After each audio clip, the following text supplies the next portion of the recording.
Salut! Alors aujourd'hui une petite vidéo, on va faire le tour du jardin et d'une maison dans laquelle on limite un maximum la production de déchets. Évidemment, c'est pas une maison zéro déchet absolu, mais en tout cas c'est une maison dans laquelle on essaye de faire beaucoup de progrès. Alors allons-y, on fait le tour!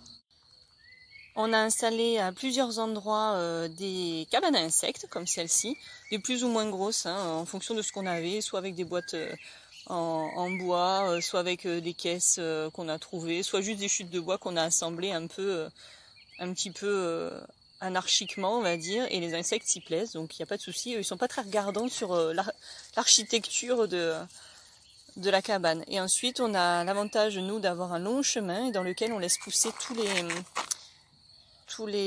les fleurs sauvages, toutes les herbes, encore une fois pour favoriser un maximum la pollinisation et la biodiversité. Et ensuite on récupère aussi alors c'est moyennement esthétique, mais c'est plutôt efficace. On récupère des bouteilles de lait, on plante dedans un bout de bois et on met nos petites graines pour les oiseaux. Voilà, une mangeoire très facile à faire avec les enfants et que les oiseaux apprécient fortement. Autre point qu'on a adopté, c'est qu'on tond, mais pas à l'intégralité, c'est-à-dire qu'on laisse toujours des endroits un peu plus longs comme vous voyez là, surtout ces petites fleurs blanches là que les bourdons adorent. Ensuite, on a mis des petites cabanes à oiseaux. Alors celle-ci, je ne sais pas si elle est habitée, en fait je les regarde très rarement, ou disons une fois que la période de nidation est terminée parce que je ne veux pas les déranger. Donc là on va les laisser tranquilles.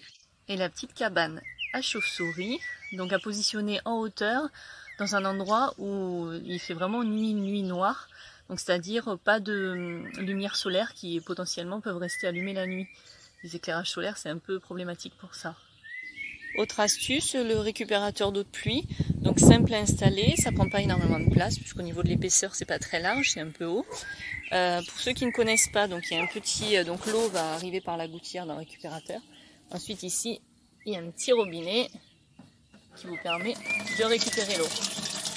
Donc ça c'est vraiment chouette, nous on l'a mis à côté du potager pour que ce soit hyper pratique, mais je pense que c'est quelque chose qui pourrait être mis en place même dans les écoles pour que les petits puissent se laver les mains quand ils sont dans la cour. Il n'y a pas forcément besoin d'eau potable, l'eau de pluie convient très bien. Et ensuite bien sûr le potager pour lequel on fait du paillage au sol uniquement avec de l'herbe séchée, les restes des plantes, enfin des fleurs qu'on a coupées dans le potager. Pour enrichir les sols, on met du purin d'ortie qu'on a fait nous-mêmes. La recette elle est très simple, je vous la redonnerai, qui permet de fertiliser et enrichir les sols. Donc voilà la mare dans laquelle se trouvent des grenouilles et des gambusiers, des mangeurs de larves de moustiques. On a volontairement laissé la végétation prendre un peu le dessus. On a mis plusieurs matériaux, des chutes de tuiles, des morceaux de bois, etc. pour qu'il y ait beaucoup de cachettes pour les animaux. On a juste mis un oxygénateur dans l'eau. Après le reste c'est entièrement naturel. Le petit grillage autour c'est pour que la chienne évite de faire des ploufs dedans parce que c'est sa spécialité. Voilà, donc ici il y a quand même pas mal de vie, on a d'énormes grenouilles, on a... regarde, il y en a une quand on en parle. Est-ce qu'elle va se laisser filmer? Et voilà. Voilà, je pense qu'elles kiffent habiter ici. Elles sont trois, voilà. Et il y a les petits poissons. Ça c'est sympa, en plus quand on met la grille c'est sécurisé pour les enfants. Et vraiment on le voit le matin, il y a les oiseaux qui viennent se baigner, ça crée beaucoup de vie autour de ce point d'eau. Voilà, alors attention les yeux, beaucoup vont crier au scandale, voici notre composteur. Donc on est un peu hors norme dans le sens où notre composteur, on l'a laissé, nous on le laisse à l'air libre, c'est un vrai choix.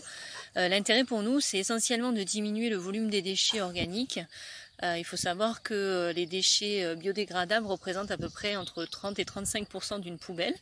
Donc en fait on met toutes nos épluchures, coquilles d'œufs, tailles de plantes, etc. à l'intérieur du compost.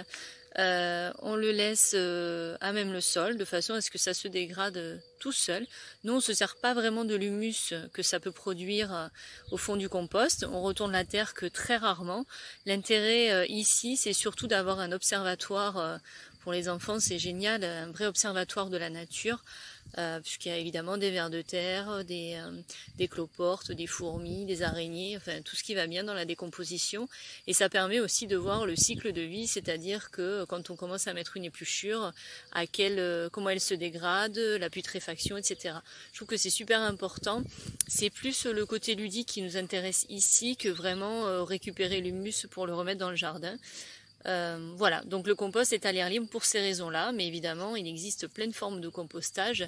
Il y a même des maîtres composteurs qui ont un très bon niveau pour faire un compost de très grande qualité, mais là moi j'ai pas les compétences pour ça. Après les communautés de communes ont parfois des maîtres composteurs qui peuvent vous former là-dessus. Voilà, on a fait le tour du jardin, donc on se rend compte qu'il n'est pas très difficile de faire quelques gestes au quotidien pour l'extérieur.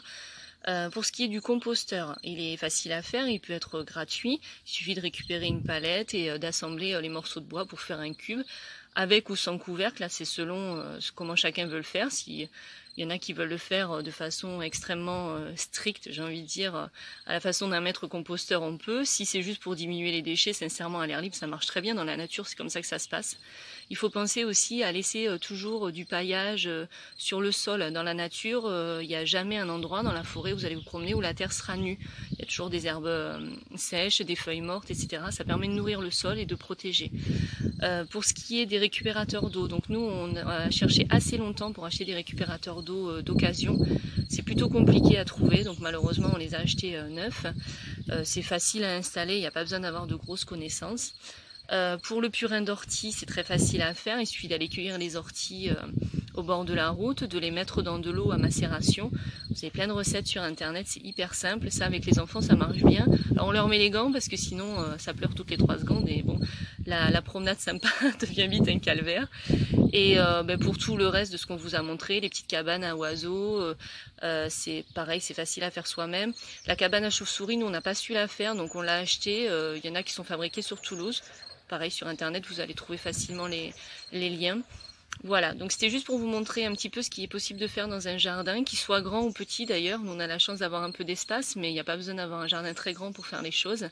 Et voilà, écoutez, j'espère que ça vous aura aidé à trouver quelques idées pour favoriser un maximum la biodiversité. Et n'oubliez surtout pas que quand on est dans du zéro déchet, ou en tout cas qu'on veut limiter un maximum notre impact, il faut vraiment être dans le lâcher prise. Il ne faut pas toujours vouloir avoir le gazon comme un green ou...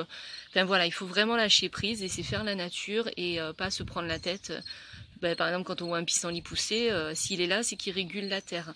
Donc vraiment, enfin l'acidité, le pH, etc. Donc vraiment, chaque chose à sa place. Il n'y a pas de mauvaises herbes, entre guillemets. Et il faut, voilà. Encore une fois, il faut laisser faire la nature, il faut se laisser aller. Ça va bien se passer.